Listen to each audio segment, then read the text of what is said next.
गुन्हेगारांपेक्षा? काल झालेली घटना दुर्दैवी आहे आणि एका मुलीवर ती घटना जी घडली आहे ती अत्यंत गरीब कुटुंबातील मुलगी आहे आणि तिला 2 मुलं पण आहेत आणि एक छोटंसं आणि गरीब कुटुंब त्या ठिकाणी उद्ध्वस्त झालेलं आहे. तर झालेल्या घटनेबाबत मुळातच 9:30-10च्या दरम्यान ही घटना घडलेली आहे आणि ही घटना घडत असताना त्या ठिकाणी बरेचसे साई भक्त होते, शिर्डी शहरातील दुकानदार होते, सगळे त्या ठिकाणी बघ्याची भूमिका घेत होते. मी अपेक्षा ठेवत नाही साई भक्तांकडनं, पण स्थानिक नगर ह्या शहरामध्ये जे काही दुकानदार होते किंवा इतर काही स्थानिक लोक होते त्यांनी जी बघ्याची भूमिका घेतली त्याबद्दल मला खूप वाईट वाटलेलं आहे. आणि अशा पद्धतीनं जर आपल्या कुटुंबात कुठं घडत असलं आणि दुसऱ्यांनी बघ्याची भूमिका घेतली तर आपल्याला कसं वाटेल याचं भान आपण ठेवायला पाहिजे.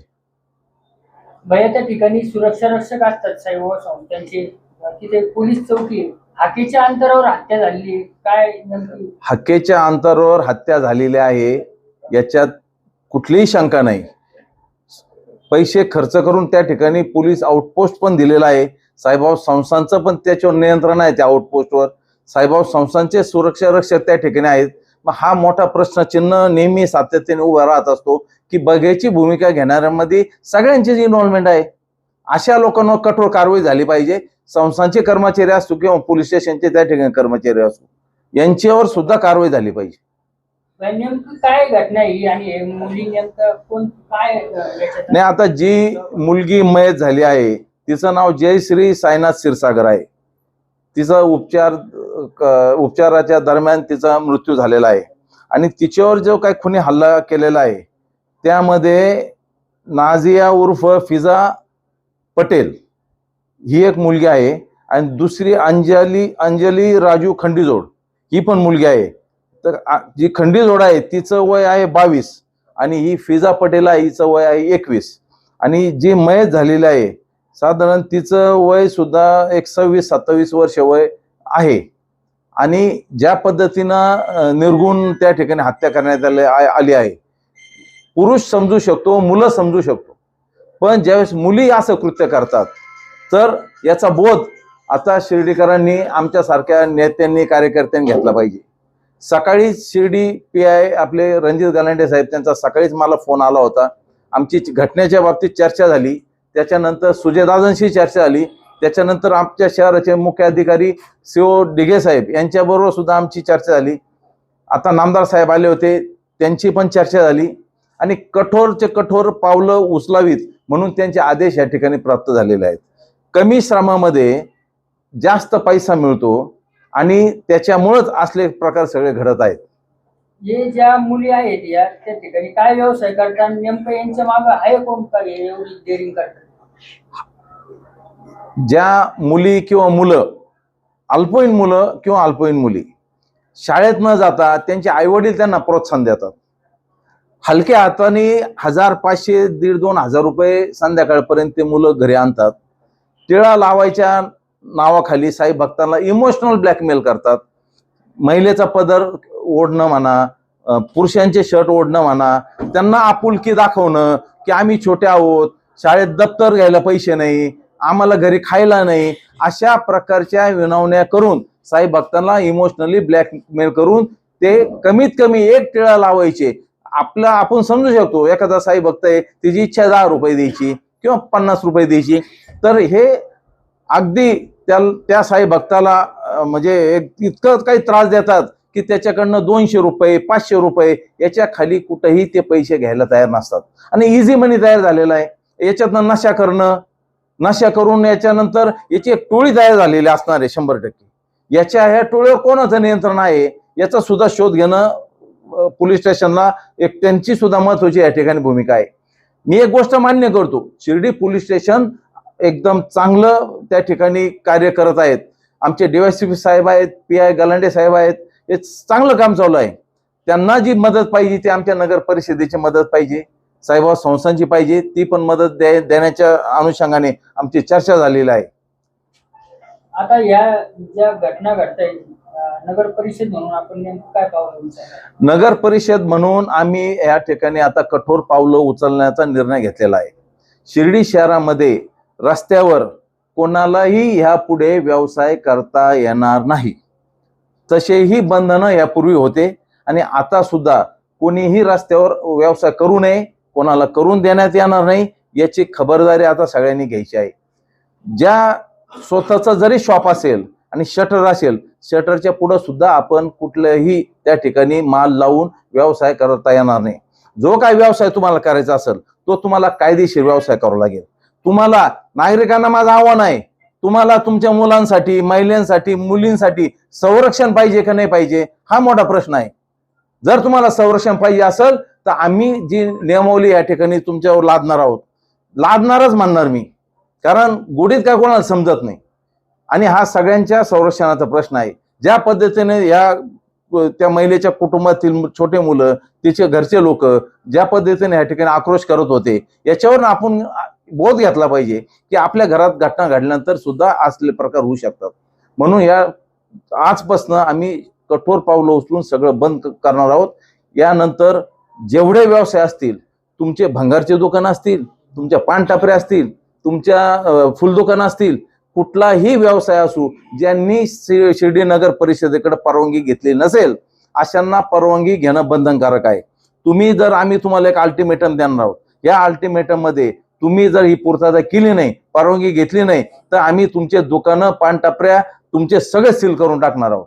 जे लोक यापूर्वी छोट्या मुलींना लॉज देऊन, हॉटेल देऊन वेश्या व्यवसायाला त्यांना करण्यास भाग पाडत असतील किंवा वेश्या व्यवसायासारखं काही अन्य काही गोष्टी त्या ठिकाणी करत असतील, त्यांना सुद्धा माझी सूचना आहे, त्यांना माझी विनंती आहे की तुम्ही त्वरित थांबावं, नाहीतर तुमच्या सुद्धा आस्थापना आम्ही उद्या JCPनं पाडणार, याच्यात काही शंका नाही. हातभट्टी करणाऱ्यांच्या बाबतीत सुद्धा मागे निर्णय झालेला आहे. निम्म्याच्या पुढं जे काय हातभट्टी विकणारे लोक होते त्यांनी सांगितलं की आम्ही आता धंदे सगळे व्यवसाय आम्ही बंद करतोय. राहिलेल्या लोकांना आज आम्ही नोटीस इश्यू करणार आहोत.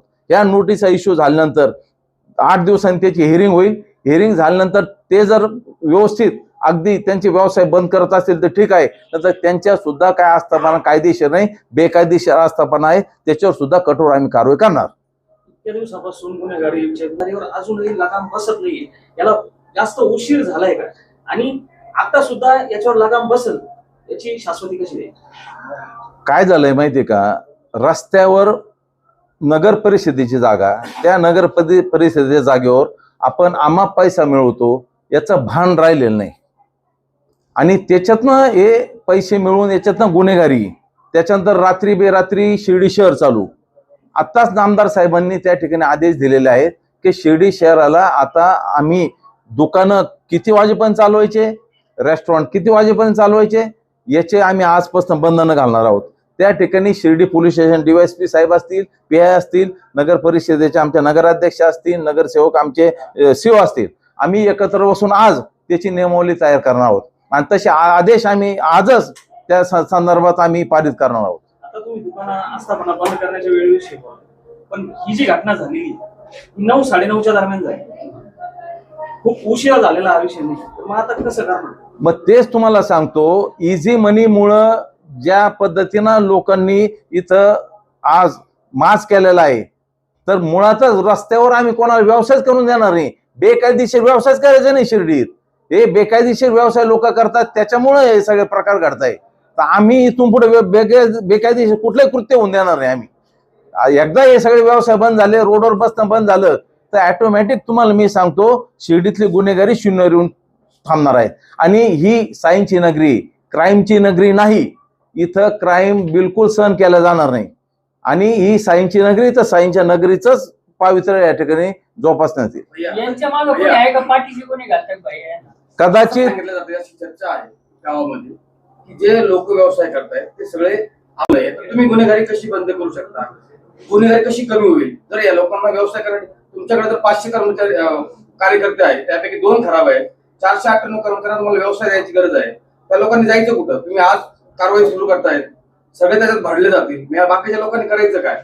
त्या लोकांना तुम्ही एक कुठेतरी हॉकर झोन द्यावा आणि त्या हिशोबाने तुमची कारवाई व्हावी, असं मला वाटतं. हे बघा, आम्ही काय ठेका नाही घेतलेला प्रत्येकाचा व्यवसाय करून द्यायचा, कळलं ना? पण ते तुमचेच आम्ही कार्यकर्ते ना. ठेका घेतलेला नाही. आमचे कार्यकर्ते, आम्हाला असे मतदारच नको जे चुकीचं काम करतील. आम्ही सहनच नाही करणार. आणि कोणाचं काही, कोणत्या नगरसेवकाचा पाठबळ नाही, काही नाही. मी तुम्हाला स्पष्ट सांगतो, आमच्या नगरसेवकांना सकाळी स्ट्रिक्टली सांगितलेलं आहे की अजिबात कोणाचा फोन येता कामा नाही की आमची हातगाडी लावून द्या आणि हे चालू करून द्या. आलं लक्षात? त्याच्यामुळं बिलकुल कुठल्याही पद्धतीत आम्ही कोणाचं ऐकून घेणार नाही. आणि राहिला प्रश्न हॉकर झोन वगैरे करायचा, बघू आमच्या मनात जेव्हा विचार येईल ना, शिर्डी शांत होईल, असं जर वाटेल की वातावरण एकदम शांत झालेलं आहे, त्यावेळेस आम्ही विचार करू. आता काय लगेच विचार करण्यासारखी आमची मानसिकता नाही आणि फार तुम्ही आम्हाला प्रेशर करून विचार करायला सुद्धा भाग पाडू नका. मंदिर परिसरामध्ये जे विक्रेते आहेत किंवा आहार विक्रेते, प्रसाद विक्रेते आहेत, त्यांच्यासाठी आता नगर परिषद म्हणून तुमच्याकडनं काय ठोस उपाययोजना किंवा काय कृती आराखडा राबवण्यात येणार आहे आणि काय आता कारवाई केली जाणार आहे? मी मगाच बोललो ह्या विषयावर की प्रत्येकाला आमची परवानगी घेणं आवश्यक आहे. फुल दुकान असेल, फोटो लॉकेटचं दुकान असेल, पानटपरी असू द्या, काही असू द्या, कुठलाही व्यवसाय करायचा असेल तर आमची परवानगी घेणं बंधनकारक आहे. आम्ही तुम्हाला मुदत देऊ, मुदतीत तुम्ही आमच्याकडं सगळं अप्लाय करायचं. तुम्ही जर करू नाही शकले तर आम्ही ते सील करून टाकणार तुमच्या आस्थापन.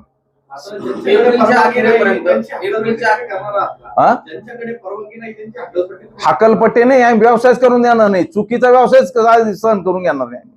एप्रिलच्या अखेरीपर्यंत शिर्डी शहरातील जी अवैध वाहतूक होती, लक्झऱ्या असतील, ऑटो रिक्षा असतील, त्या बंद होण्याचा शब्द देखील तुम्ही दिला होता.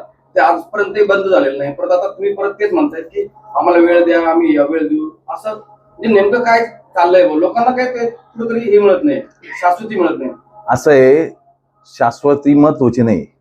महत्वाचं काय आहे, आम्ही जे काम करतो ना ते महत्वाचं आहे. त्याच्यावर जर लक्ष दिलं तर तुम्हाला हे प्रश्न विचारायची गरज भासणार नाही. मुळातच तुम्ही कधी गेले का त्या ठिकाणी, ज्या ज्या ठिकाणी आम्ही पार्किंगची व्यवस्था करतोय त्या ठिकाणी आपण कधी गेला नाही, आपण कधी तिथं शूटिंग घेतली नाही. तर एकदा जा तिथं, तुम्ही बघा काय कोणत्या प्रगतीपथावर सगळ्या गोष्टी आहेत. साधारण कुठलीही गोष्ट करताना आधी ती ग्राउंड तयार होणं आवश्यक आहे, त्या संदर्भातल्या परवानग्या मिळणं आवश्यक आहे. त्या सगळ्या अगदी प्रगतीपथावर आहेत आणि आम्ही कुठलंही बोगस वल्गना करत नाही. जे बोललो तेच करणार, जे करायचं तेच बोलणार. आता जो काल जी घटना घडली, जो गुन्हा घडलेला आहे तो दारूच्या नशेत घडलेला आहे आणि जी गुन्हेगार आहे ती मुलगी आहे. मुलींना सुद्धा एवढ्या इझिली इथं शिर्डीमध्ये दारू उपलब्ध होते. 20 आणि 30 रुपयाचे फुगे मिळतात इथं. याच्यावर कसं लगाम बसवणं? आता आपण वैदवाड्यातला जो विषय घेतलाय ते लोक तर तयार झाले त्यांचे धंदे बंद करायला. मगच आपल्याला सांगितलं की आज त्यांना नोटीस निघणार आहे. तर लोकांना आजच स्पष्ट करतो मीडिया समोर, त्याच्यात आमच्यासारख्या पाटील लोकांचे सुद्धा नाव आहेत लिस्टवर. त्यात काय फक्त कुराडे वगैरे कोण नाही. मी तुम्हाला ओपन सांगतो, कारवाई करताना कोणी इथलं स्थानिक आहे, पाटील आहे, नगरसेवक आहे, असलं काय भेदभाव होणार नाही कारवाई करताना. तर त्यांना नोटिसा जातील, त्यांची हिअरिंग होईल. हिअरिंग झाल्यानंतर त्यांनी ऐकलं ठीक आहे, नाहीतर त्यांच्या संबंधित ज्या आस्थापना बेकायदेशीर आहेत त्याला आम्ही JCB लावून पाडणार. काय अशा प्रवृत्तीला पाठबळ देणारे कोणाला मदत करणाऱ्यांना काय इशारा द्यायचा? मुळात पाठबळ देणारे जे लोक आहेत ते बऱ्यापैकी जेलमध्ये आहेत. लक्षात घ्या, ज्या लोकांना इझी मनी पाहिजे तेच लोक यांना पाठबळ देतात.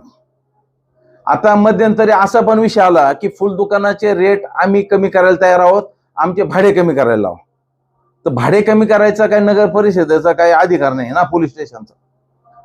तुम्हाला जर परवडत नसेल तर तुम्ही त्या स्वरूपाचं भाडं जर तुम्हाला देता आलं तरच तुम्ही द्यायचं. आता मध्यंतरी ज्या ज्या फुल दुकानवाल्यांनी साई भक्तांना जास्त पैसे लावून किंवा दर लावून त्या ठिकाणी पैसे घेतले, असे आपण दुकानं सील केलेलं आहे. यापूर्वी असं कधी घडलं नाही, पण आपण ती मोहीम हाती घेतली. आता ते 10 दिवस आपण सील करत होतो, परत दुकान सापडलं तर महिनाभर करणार आणि तिसऱ्या वेळेस सापडलं तर बंद करून टाकणार आपण.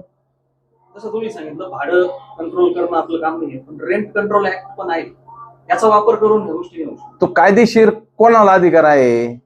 आतमध्ये तुमचा रेंट काय ठरतो? तुम्ही अंडर टेबल एक ठरवणार, वर एक ठरवणार कागदोर, म्हणजे दोघे मिळून आम्हाला येड्यात काढणार का तुम्ही? ब्लॅक मध्ये तुम्ही दोघे मिळून याच्यात काढणार आणि वर काही घडलं म्हणजे नगर परिषदेला दोष द्यायचा, काही घडलं म्हणजे नामदार साहेबांना दोष द्यायचा, काही घडलं म्हणजे सुजयदादाला दोष द्यायचा. मग जबाबदारी का फक्त नेत्यांची आहे का? जबाबदारी आपली नाही का सगळ्यांची? कालच्या घटनेमध्ये कुशाल तोंड घेऊन पाहिलं तुम्ही? लाज नाही वाटत का? बहुसंख्य दुकानदार जे आहे ना ते शिर्डीतले स्थानिक रहिवासी नाही.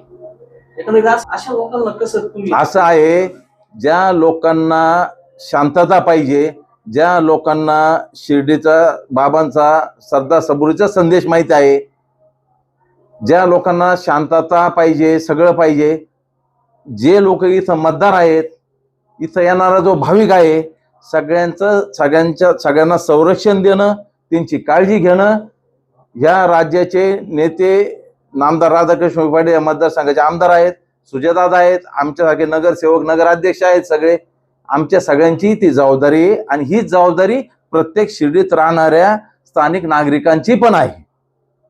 नामदार साहेबांसंग आता तुम्ही चर्चा आहे, काय नेमकं बोलणार तुम्ही, काय आहे? साहेबांना आम्ही ब्रीफ केलं, काय घडलं काय नाही. DSP साहेब होते, PI साहेब होते.